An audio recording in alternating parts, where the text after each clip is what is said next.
Hoy tenemos una ley distinta de la que ingresó, por supuesto, y hay que rescatar el gran esfuerzo porque la ley sea inclusiva e incorpore a otros beneficiarios.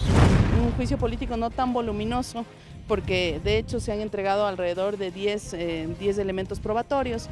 Ahora que se pidan, me imagino yo, unas 10 pruebas de oficio. El veto presidencial enriquece la ley. No, son correcciones a veces de palabras más adecuadas. Prácticamente no hay veto de fondo. Televisión Legislativa presenta TVL Noticias Dominical.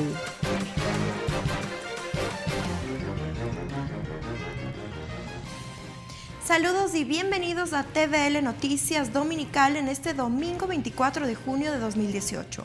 Gracias a quienes nos siguen por el canal 42 en Quito y también a los que nos miran por internet en tvl.asambleanacional.gov.es. Un saludo también para quienes nos escuchan por la radio de la Asamblea Nacional en todo el Ecuador. A continuación, la información destacada de esta semana. Asamblea en pleno. Con 73 votos afirmativos, el Pleno de la Asamblea aprobó el proyecto de ley de fomento productivo enviado desde el Ejecutivo. La votación se la realizó por partes y los artículos referentes al pago del impuesto a la renta en los 13º y 4º sueldo para quienes ganen más de $100.000 quedaron excluidos. Durante el debate, los incentivos económicos, la remisión de intereses, la dolarización y la seguridad jurídica fueron los temas que generaron discusión. El documento deberá ser remitido al Ejecutivo para su sanción o veto. Tras 4 horas y media de debate, el Pleno de la Asamblea aprobó el proyecto de ley de fomento productivo enviado con carácter urgente en materia económica. El ponente de la propuesta, el asambleísta Esteban Albornoz, mocionó que la votación sea en 2 partes. 73 legisladores respaldaron el contenido del proyecto. Sin embargo, se excluyeron los artículos sobre el pago del impuesto a la renta a los 13º y 4º sueldos. Durante el debate fueron divididos los criterios respecto de la propuesta del presidente de la República. Los asambleístas Jimena Peña y Fernando Burbano destacaron las bondades que a su juicio contiene el documento. El proyecto de ley también incorpora un artículo que habla de que las personas que en efecto han pagado en los últimos 24 meses sus deudas o se han igualado con los temas crediticios puedan salir de la central de crédito. Hoy tenemos una ley distinta de la que ingresó, por supuesto, y hay que rescatar el gran esfuerzo porque la ley sea inclusiva e incorpore a otros beneficiarios. Incorpora a los agricultores, a los jóvenes emprendedores, a la economía popular y solidaria. Quienes cuestionaron el proyecto de ley fueron los legisladores de la denominada bancada de la Revolución Ciudadana. Gabriela Rivadeneira y Augusto Espinosa fueron críticos. Anticiparon que la propuesta pone en riesgo la dolarización. Por ser una ley inconstitucional, porque no hay unidad en materia y es contradictorio con el principio constitucional de la reserva legal. Podrían incluso poner en riesgo a la propia dolarización. ¿Y por qué digo esto? Porque la dolarización se sostiene en función del ingreso y de la salida de divisas a la economía ecuatoriana. Desde el Partido Social Cristiano fueron claros y condicionaban su voto. Pedían, por ejemplo, que se excluya el impuesto al 2 por mil a los ciudadanos de Guayaquil. Era para la construcción del hospital universitario, el mismo que está construido, operando, es parte de la red de salud pública. Impuesto que fue derogado por el Código Monetario y Financiero. El movimiento Creo también llevó propuestas. El asambleísta Patricio Donoso propuso la creación de un fondo de estabilidad fiscal con el fin que el gobierno pueda ahorrar. Que los ingresos provenientes de la explotación petrolera que superen lo contemplado en el presupuesto general del Estado se destinen a la generación de un fondo de estabilización fiscal. El documento deberá remitirse al Ejecutivo para su sanción favorable o veto, aunque varios legisladores desde ya anticiparon que la Asamblea deberá ratificarse en lo aprobado por el Pleno. Lorena Espinosa, TVL Noticias. Por unanimidad, el Pleno de la Asamblea Nacional aprobó una resolución de adhesión por el Día de los Refugiados. Representantes de ACNUR en Ecuador aseguraron que es necesario crear nuevos modelos basados en la equidad. Con la resolución, la Asamblea Nacional se une a la conmemoración por el Día Mundial del Refugiado, que contempla la búsqueda de soluciones y el compromiso para crear marcos normativos que garanticen los derechos humanos de los refugiados. La legisladora Jimena Peña señaló su importancia. Con más de 60.000 refugiados reconocidos y miles más de solicitantes, nuestro país es el primer receptor de personas en necesidad de protección internacional en el hemisferio. María Clara Martín, representante de ACNUR en Ecuador, se pronunció sobre las dificultades que viven los desplazados. Considera que se debe crear nuevos modelos basados en la equidad, la justicia y en valores y estándares humanitarios. Los países y las comunidades de acogida deben recibir un apoyo más sistemático y a largo plazo para poder asumir la ayuda a las familias desplazadas. Las legisladoras Esther Cuesta y Marcia Arregui señalaron que Ecuador es uno de los países que más acogió a refugiados. La mayor parte se encuentran en la provincia de Pichincha, luego Sucumbíos y luego Esmeraldas, que son obviamente provincias de la frontera norte que requieren una especial atención por parte del gobierno. En el Ecuador hay más de 75.000 refugiados, la mayoría de nacionalidad colombiana, venezolana y cubana. Fernando Flores pidió exhortar al gobierno nacional para que se reconozca que en Venezuela hay crisis humanitaria. Es importante reconocerlo como tal para que se puedan activar los protocolos de ayuda por parte de organismos internacionales hacia el Ecuador y lo propio que el gobierno pueda ir en rescate de nuestros compatriotas que están viviendo en Venezuela. El Pleno de la Asamblea Nacional aprobó la resolución por unanimidad con 119 votos afirmativos. Clever Aranda, TVL Noticias. El Pleno de la Asamblea Nacional aprobó una resolución que exhorta al Gobierno Nacional para que realice las gestiones necesarias ante los estados ribereños del Pacífico Sudeste, que todavía no han depositado los instrumentos de ratificación del Acuerdo Marco para la conservación de los recursos vivos marinos en alta mar del Pacífico Sudeste, Acuerdo de Galápagos y su protocolo. El documento busca garantizar la protección de la reserva marina para la región, así como la prevención de la pesca ilegal. El proyecto de resolución fue propuesto por el asambleísta César Ron, quien en su intervención pidió al gobierno y a la diplomacia que actúen para cuidar sus mares. Luego de varias intervenciones, la resolución fue aprobada por unanimidad. El pasado martes 19 de junio falleció en Quito el artista ecuatoriano Ángel Medardo Luzuriaga, creador de la orquesta Don Medardo y sus Pleyes. El Ecuador mostró su solidaridad con la familia del artista. Desde la Asamblea Nacional, por iniciativa del legislador Byron Zuquilanda, se rindió un homenaje póstumo al músico que impuso la cumbia en nuestro país desde 1967, a través de la orquesta, una de las consideradas más reconocidas del país. Con un minuto de silencio, la Asamblea Nacional del Ecuador rindió homenaje póstumo a Ángel Medardo Luzuriaga, ícono de la música tropical y cumbia del Ecuador, quien falleció a los 83 años de edad producto de un paro cardíaco.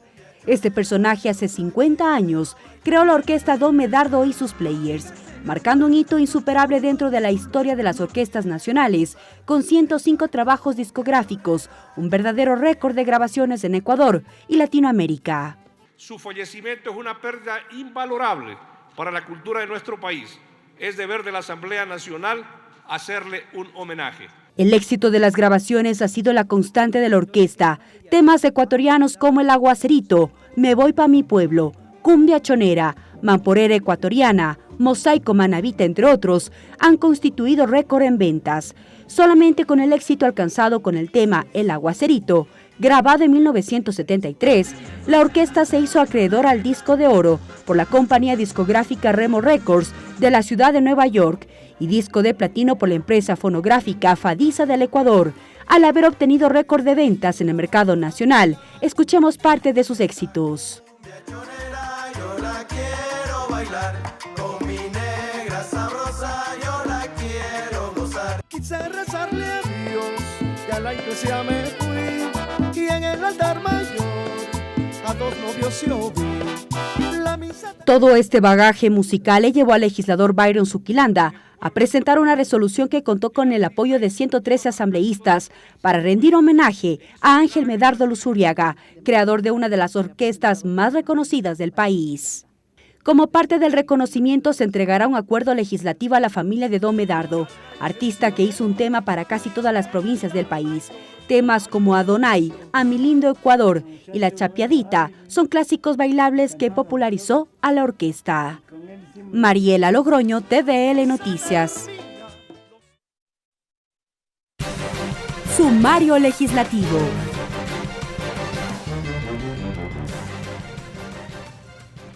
La presidenta de la Asamblea Nacional, Elizabeth Cabezas, se reunió con la esposa del general Jorge Gabela, fallecido en 2010. En la cita también participó el perito Roberto Mesa y el abogado Ramiro Román, quienes hicieron varios pedidos al legislativo.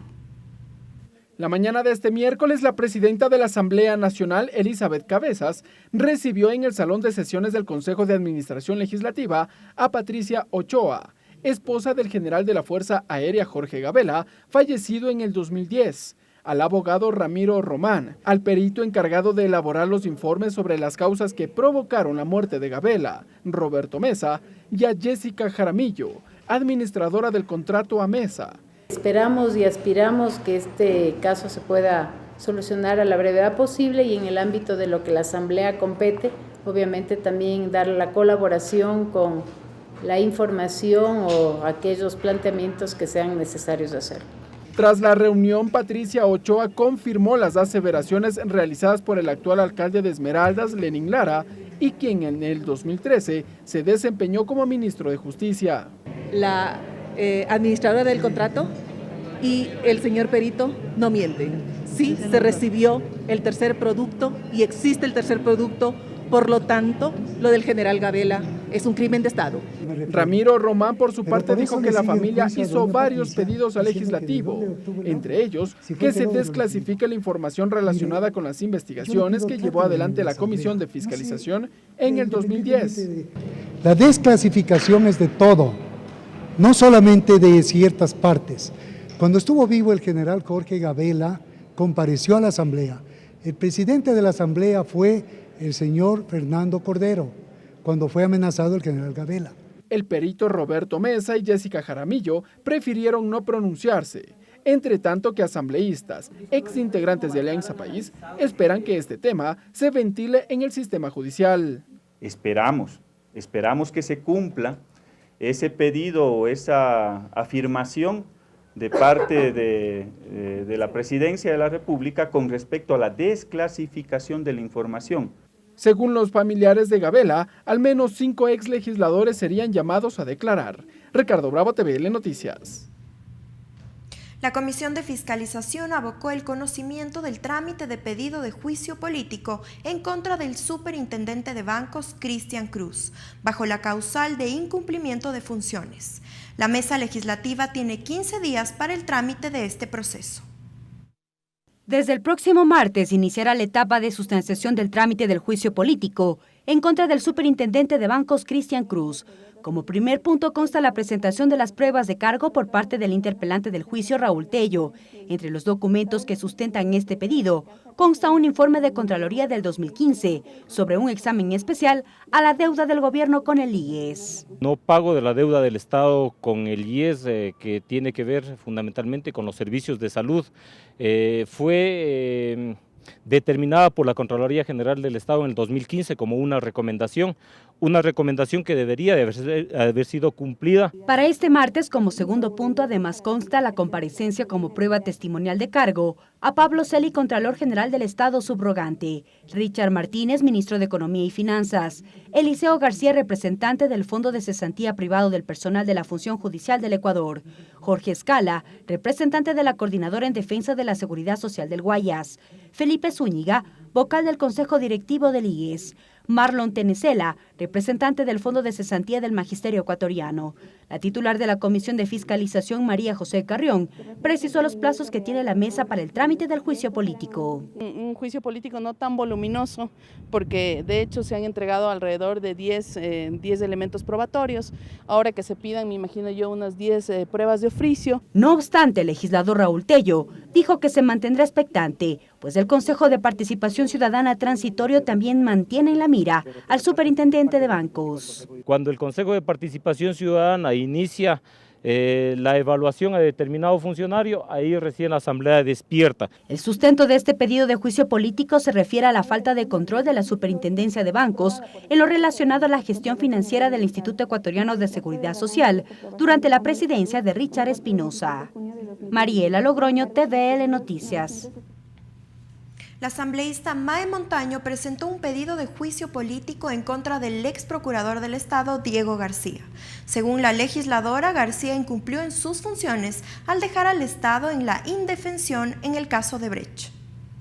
Tras los pedidos de juicio político al ex vicepresidente Jorge Glass, al Consejo de la Judicatura, al ex superintendente de la Información y Comunicación Carlos Ochoa, al ex contralor Carlos Polit y a la ex canciller María Fernanda Espinosa, ahora se suma uno nuevo, al ex procurador del Estado Diego García.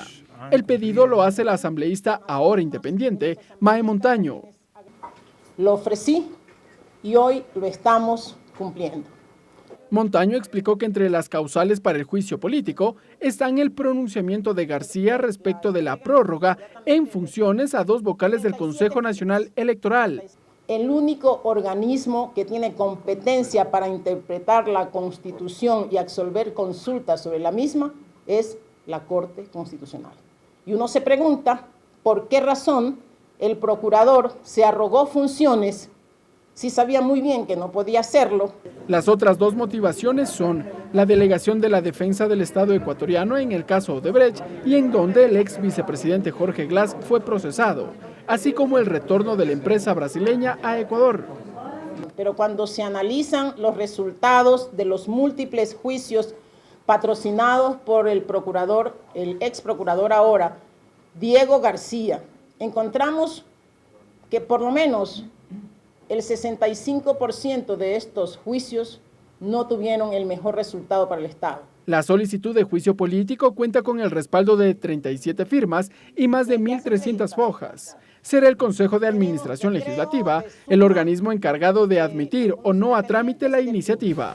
Ricardo Bravo, TVL Noticias. Y ahora es momento de una pausa promocional, pero enseguida continuamos con más información. Quédese con nosotros. Regresamos con TVL Noticias Dominical luego de la siguiente pausa promocional.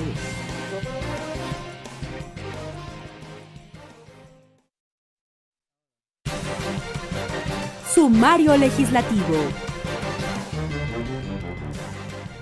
Continuamos con más información. El mayor de policía, Alejandro Saldumbide, acudió a la Comisión Ocasional de Seguridad Fronteriza para explicar sobre el intercambio de chat con alias Guacho desde 2017. Integrantes de la comisión anunciaron que iniciarán con la elaboración de las leyes que integrarán el Código de Seguridad. La comisión fue declarada como reservada.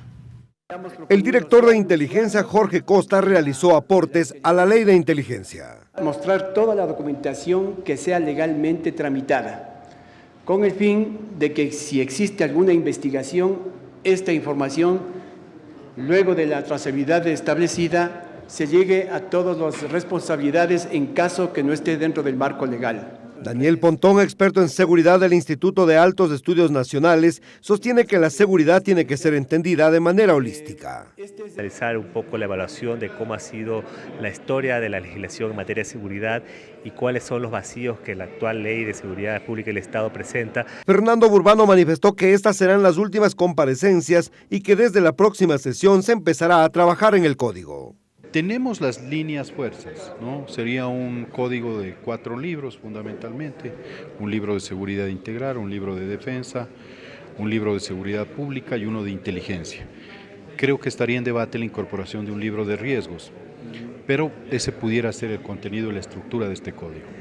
El mayor de policía Alejandro Saldumbide, quien habría intercambiado chats con alias Guacho, fue llamado a comparecer. Él recibió chats a través de su celular comunicados por parte del supuesto alias Guacho. Queremos saber de fuente directa, a pesar de que parece que ya viene presionado para no decir todo lo que tiene que decir.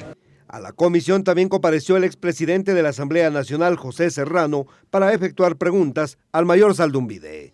Clever Aranda, TVL Noticias. 60 proyectos de reformas al Código Orgánico Integral Penal son analizados por la Comisión de Justicia y Estructura del Estado. La mesa legislativa se reunió para concluir con el debate sobre el proyecto de ley de lucha contra la corrupción. La Comisión de Justicia y Estructura del Estado trabaja en al menos 60 reformas al Código Orgánico Integral Penal. Una de esas iniciativas es la denominada como lucha contra la corrupción. Así lo explica la presidenta de esa mesa legislativa, Marcela Aguiñaga. Siguen insistiendo en algunos cambios, hay algunos cambios que ya ya entraron en la ley y están vigentes en el Ecuador, en su legislación, a partir de la aprobación de la consulta popular. Me refiero básicamente a los temas de inhabilidad. La discusión de esta iniciativa va encaminada al informe para segundo y definitivo debate. La mañana de este jueves, los comisionados agotaron el debate de las observaciones planteadas al documento, entre ellas el incremento de penas por delitos contra la administración pública. Sin embargo, de ello, lo que vemos es que algunas de esas propuestas no tienen una sustentación técnica metodológica que nos diga por qué de 10 años o de 5 años subimos a 20 o a 25. En lo relacionado con las reformas al Código Orgánico Integral Penal, la Comisión de Justicia sugirió al Consejo de Administración Legislativa que las nuevas propuestas de reforma que lleguen para esa normativa serán analizadas previo a la construcción del informe para segundo debate. De manera que podamos ya entregar, el equipo se encuentra trabajando. Por lo que la mesa analiza otros ejes de reforma, como tránsito y una reforma integral al Código Penal. Es decir, es importante mencionar que estamos trabajando en 3 informes al mismo tiempo de reformas al Código Orgánico. Respecto del proyecto de ley de lucha contra la corrupción, la mesa legislativa prevé sesionar la próxima semana para votar el informe para segundo debate. Ricardo Bravo, TVL Noticias. La Comisión de Educación aprobó el informe no vinculante del veto parcial del Ejecutivo al proyecto de Ley Orgánica de Educación Superior. Los comisionados se allanaron a la mayoría de las 27 observaciones. Únicamente en 2 se insistió en el texto original. La Comisión de Educación se ratificó en el texto original de los artículos 14 y 15, con lo cual reafirmó la plena aplicación del principio de autonomía responsable de las instituciones de educación superior. El organismo se allanó a la mayoría de las 27 observaciones, a excepción de los artículos 14 y 15, en los que insistió en el texto legislativo. Así señala Amapola Naranjo. El veto presidencial enriquece la ley, no son correcciones a veces de palabras más adecuadas, prácticamente no hay veto de fondo. Al parecer habría la propuesta de recomendar para el Pleno el poder allanarnos al veto presidencial hasta aquí. También se ratificó en el primer inciso del artículo 105 y aceptó la decisión gubernamental sobre el tercer inciso. Asimismo, se pronunció por la ratificación de la primera disposición transitoria. Augusto Espinosa se refiere al tema. No hay temas que vayan a cambiar dramáticamente la realidad del sistema de educación superior. Los legisladores de la mesa de trabajo reconocieron que las observaciones del mandatario son de forma y contribuyen a mejorar la normativa, cuya aplicación permitirá un mayor acceso de los bachilleres y de la población a las escuelas politécnicas, universidades, institutos técnicos tecnológicos, los conservatorios e institutos pedagógicos en igualdad de condiciones y oportunidades. Clever Aranda, TVL Noticias. La Comisión de los Derechos Colectivos continúa con el tratamiento de las reformas a la Ley de Comunicación. Esta semana, la mesa legislativa escuchó las observaciones de la Federación de Periodistas del Ecuador y de Fundamedios. Ambos se mostraron a favor del proyecto propuesto por el Ejecutivo. Continúa el ciclo de comisiones generales al interior de la Comisión de Derechos Colectivos en el marco de las reformas a la Ley de Comunicación. César Ricaute, director ejecutivo de Fundamedios, sugirió que la ley sea sencilla y comprensible porque busca regular el derecho a la comunicación. Por ello sugiere que se construya una ley marco que incluya una amplia agenda que a futuro permita construir más leyes derivadas del tema. Necesitamos una ley de medios públicos.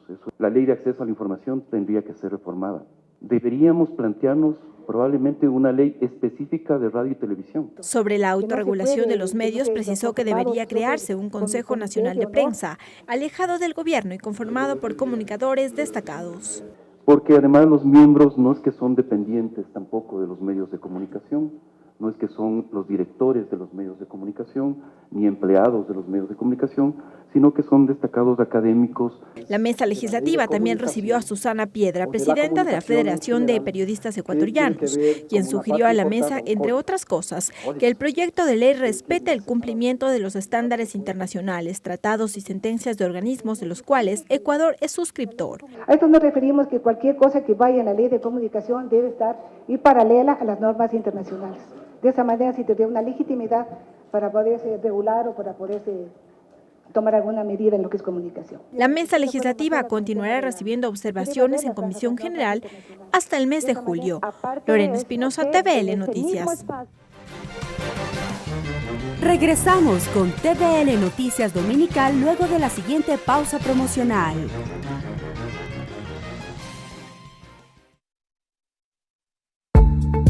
Voces y opiniones. Gracias por continuar con nosotros. Esta semana, durante el programa Tercer Debate, los asambleístas Juan Cárdenas y Esteban Bernal analizaron el proyecto de ley de fomento productivo. Según los legisladores, con esta iniciativa, el Gobierno Nacional propone un nuevo modelo económico al país. Que el proyecto de ley de fomento productivo, calificado con el carácter de urgente en materia económica y que ahora está en manos del Ejecutivo tras su aprobación por la Asamblea Nacional, marca un nuevo rumbo en la política económica del gobierno, señalaron los legisladores Juan Cárdenas y Esteban Bernal. No es cierto que el Ecuador cobra impuestos en forma, o lo hizo durante los 10 años. Mentira. Y si es que existe en este momento la necesidad gradualmente de disminuirla, es porque necesitamos urgentemente que vengan recursos. Los parlamentarios durante el programa Tercer Debate expresaron sus diferencias frente al capítulo relacionado con la remisión de intereses, multas y recargos. No me vengan ahora a rasgarse las vestiduras, cuando el momento de fajarse y de mojarse el poncho por los demás ecuatorianos que estuvieron en desgracia no lo hicieron. Pero tomo una determinación, genero la remisión de los 1.500 entre multas e intereses y cobro los 2.500 y me genera liquidez. Sin embargo, encontraron un punto de coincidencia. Ambos creen que la Asamblea Nacional no puede dejar de lado el rol de control político frente a un posible sobreendeudamiento del gobierno nacional. Esto tras la propuesta para eliminar el techo de deuda establecido en el Código de Planificación y Finanzas Públicas. Entregarle 3 años para que se haga un sobreendeudamiento sin considerar el límite del 40% y sin ninguna regulación de la Asamblea Nacional es improcedente. Que la Asamblea Nacional autorice, por alguna razón, diga usted, una catástrofe, una emergencia, que podría justificar 1 o 2 puntos de incremento en el endeudamiento. Pero el debate no está cerrado. Una vez que la Asamblea aprobó el texto, será el Ejecutivo quien revise su iniciativa y, de ser el caso, podrá vetar total o parcialmente el proyecto de ley. Ricardo Bravo, TVL Noticias. Agenda legislativa. Y a continuación revisamos la agenda para este lunes 25 de junio de 2018. A las 15 horas, la Comisión de Derechos Colectivos recibe a Roberto Manciate, presidente de la Asociación Ecuatoriana de Radiodifusión de Pichincha, a Manolo Gavilanes, presidente de la Asociación Ecuatoriana de Radiodifusión de Chimborazo, a Manuel Guevara, presidente del Colegio de Periodistas de Chimborazo, a Marcelo Pino, presidente del Ejecutivo de TV Sultana, y a Miriam Murillo, directora de la carrera de Comunicación Social de la Universidad Nacional de Chimborazo. Esto referente a las observaciones al proyecto de ley orgánica reformatoria a la ley orgánica de comunicación. Esto será en el 5º piso del Palacio Legislativo. Y hasta aquí la información en esta emisión de TVL Noticias Dominical. Gracias por su sintonía, que tenga una excelente semana. Hasta el próximo domingo.